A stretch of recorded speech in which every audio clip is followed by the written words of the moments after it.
Hi guys. The premise behind the throwing clinic we went to this weekend was all about rotation. So we needed to be able to rotate our pelvis over that right leg if you're a right-handed thrower.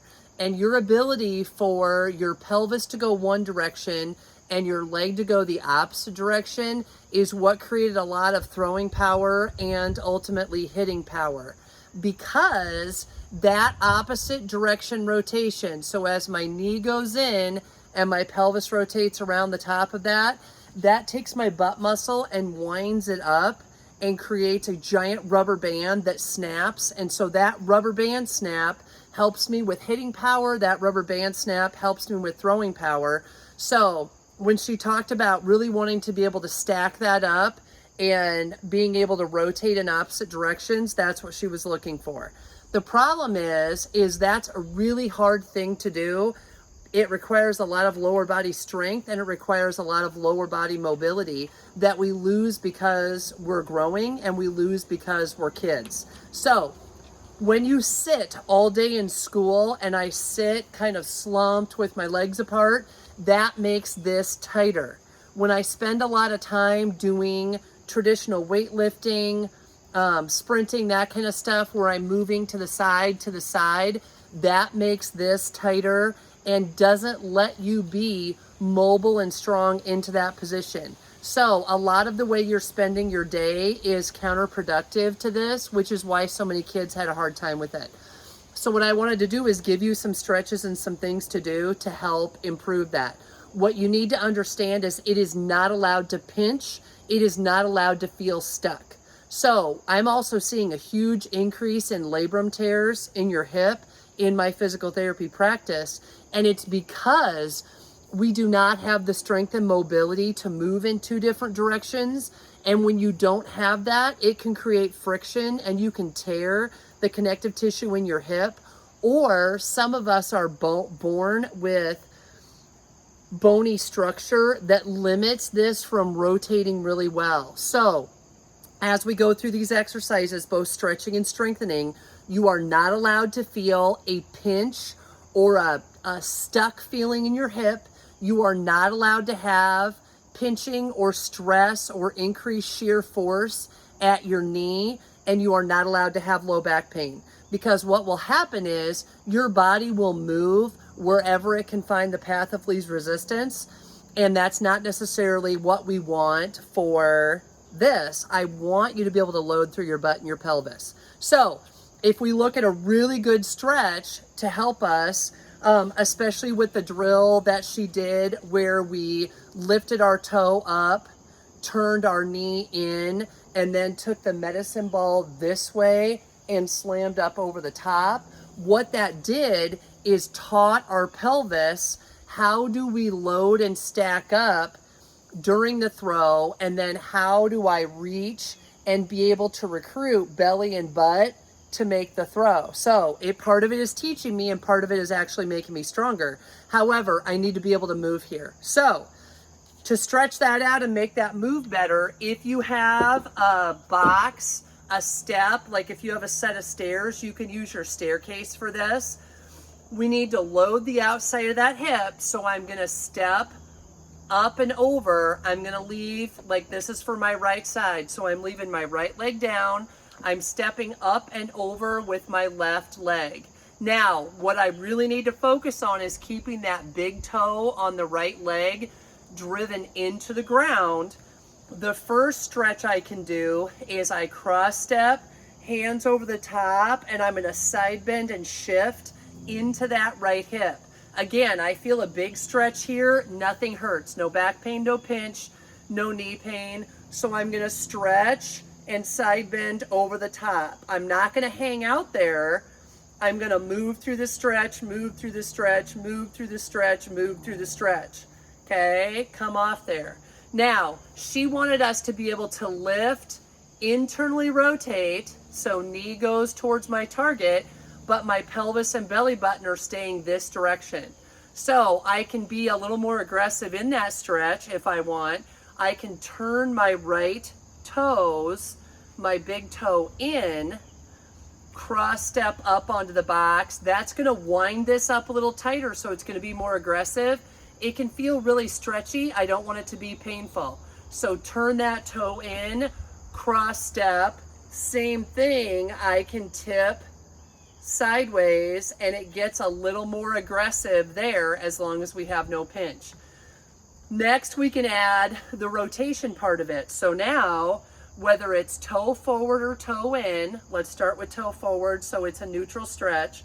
I'm gonna cross step here, and then I'm gonna take my whole pelvis, focusing on keeping my big toe driven into the ground, and I'm gonna rotate my pelvis to the right.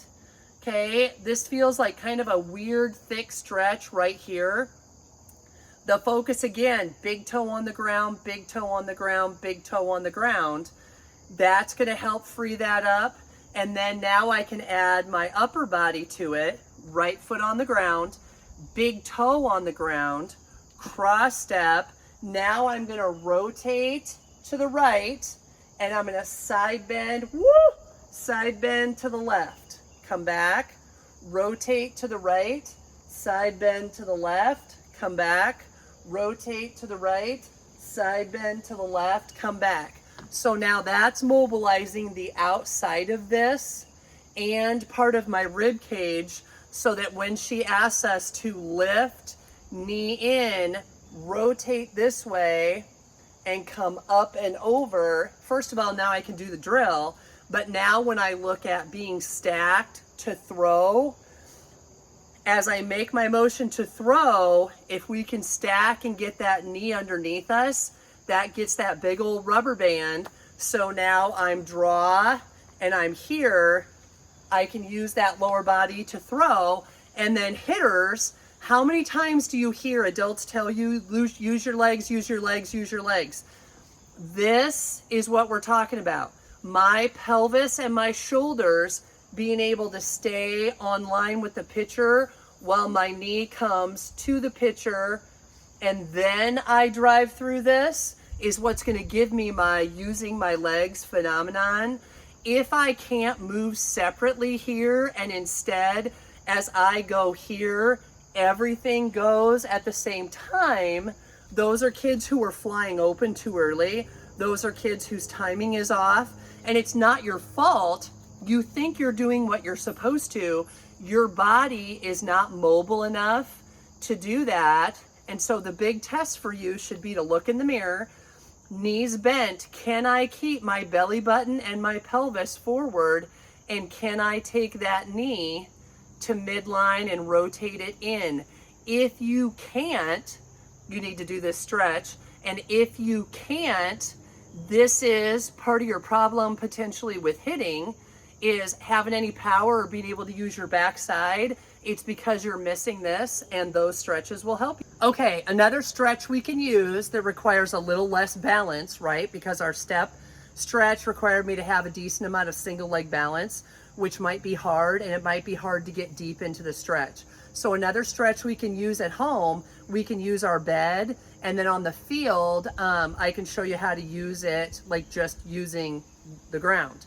So what we're gonna do with this stretch is, I wanna be able to rotate my pelvis to the right while my right leg rotates to the left. They need to be able to go in opposite directions. So I'm gonna use my bed, a kitchen table, like something that's up high.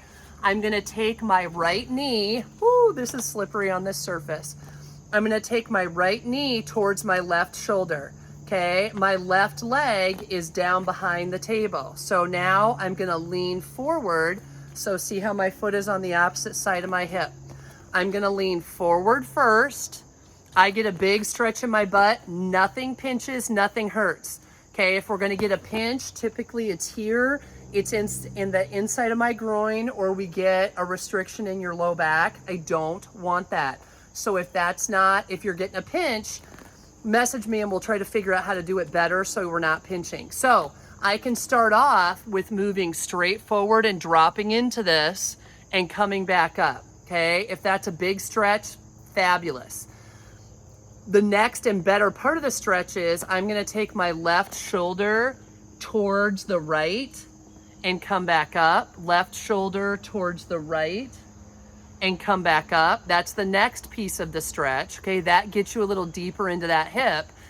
And then the third piece is I'm gonna reach my left arm as far as I can to the right, and I'm gonna rotate that right arm around the corner, rotate that right arm around the corner, rotate that right arm around the corner, come back up, and come off. Now, I get done with that, my left leg or my right leg is gonna feel like a little crazy dead. So give yourself a minute before you start walking or start doing something. If you do 10 repetitions, okay, so knee to opposite shoulder, I warm up forward, I warm up rotating to the right, and then I do 10 rotational reaches. That should be good enough. There is no long hold. It's reach and go, reach and go. It should tops take you 15 seconds. Okay, so if you would rather, or when you're at the field, you find that this is a good stretch, or you'd rather do it on the ground, I can do this on the ground. So I'm gonna be hands and knees. I'm gonna bring my right knee forward. Now again, I'm showing you my right side. Do both sides, but if we're talking about loading to throw or loading to hit and you're right-handed, your right hand or your right hip is really, really important in that. So if I bring my right knee forward, again, that foot is here, my left leg's behind, I can drop straight down into the stretch and come back up, straight down into the stretch and come back up. I can walk my arms to the right and come back, to the right and come back, or I can hook to the right and now reach around the corner to get me more loaded into that right hip.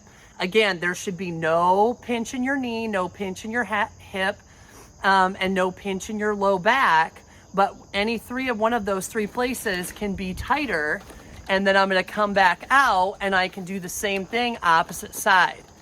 Okay, left leg up. We can tell that Alyssa has not stretched this side out because now my left side is screaming. When we put body weight through a stretch, we get a better stretch. With that being said though, if it's too much, body weight is a way more aggressive stretch to do, so we don't want to push it so hard that something hurts beyond a stretchy kind of hurt.